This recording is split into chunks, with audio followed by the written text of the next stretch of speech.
Hi, my name's Marion Mako and I'm a garden designer and garden historian, and I should have been teaching the London College of Garden Design students about historic planting this week, but as I can't, I'm going to tell you a little bit about historic orchard design, and in particular the device called the quincunx. Yes, you have to say that quite carefully. The quincunx, or what you're probably most familiar with as the pattern of 5 dots on a dice, has its meaning in astrological signs from the words quinque, 5, and uncia, 12ths, so 5/12ths. And it also gives us this word quincunx for the design in an orchard that was really popular in the 16th and the 17th century. And you can see that on these patterns here, designs for William Cecil's garden in 1562. There's the distinctive 5-dot pattern repeated. And also in William Lawson's book of 1618, here's the perfect orchard pattern. And in the preface to this he says, skill and pains bring fruitful gains. But I'd like to assure you that I don't think there's much skill involved in laying out an orchard, and certainly not much in the way of pains. I've made a small orchard here, and I say small, it is only 12 trees and it's in its infancy, but I'm going to show you a little bit more about it. You may just be able to see that although the grass hasn't been mown yet this spring, there is a serpentine path running through it because I let the grass grow longer into a wildflower meadow the rest of the year. So here I am in my new mini orchard, and all of my fruit trees are laid out with a 5-metre distance between them. You might want to go bigger if you had the space.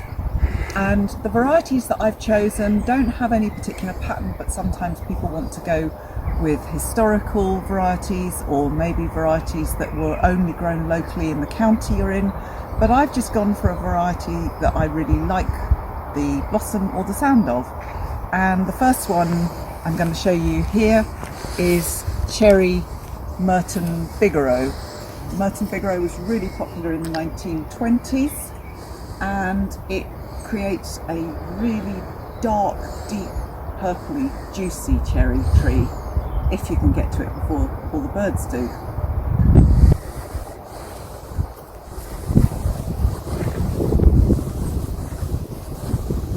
This tree here is a plum Mirabelle de Nancy. The Mirabelle plum is one of the first to flower in the spring. Really pretty creamy white flowers, and it creates those tiny little orangey yellow fruits of Mirabelle plum. Incidentally, if you're pruning fruit trees, most get pruned in the winter time, but any stone fruits like plums, gages, cherries should be done after flowering in the springtime, because otherwise it can introduce the disease silverleaf curl into the tree. Over here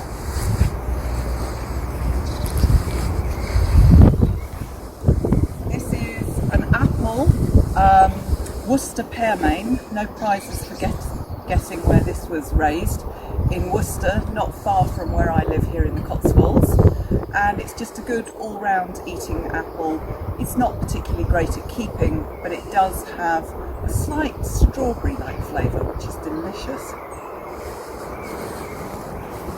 This tree here, which you can see is just about to come into flower, a few more days and these buds will really burst. This is a pear, Williams Bon Chrétien. It's the traditional Williams pear that turns from green to golden yellow when it's true, and in America they call this the Bartlett Pear. It's got a really lovely spreading habit shape to it and beautiful blossom, as you can see. This is one of my all-time favourite trees, the quince. You can see gorgeous felty green leaves that are just coming out now. This variety is Meach's Prolific. I did have the variety Vranger, but it died, so I treated myself to a much bigger tree, and this one is doing really well, even though it was only replanted in 2018 and already fruited in its first year. What I would advise when you're planting an orchard is always to label up your trees, and I really think these labels are fantastic. They're made by alley tags. You can write on them in pencil. I always write the year that the tree was planted as well, so I can remember how old it is. And they don't fade, unlike the plastic labels that fade, crack, break and look horrible. These are traditional fruit tree and rose growing labels.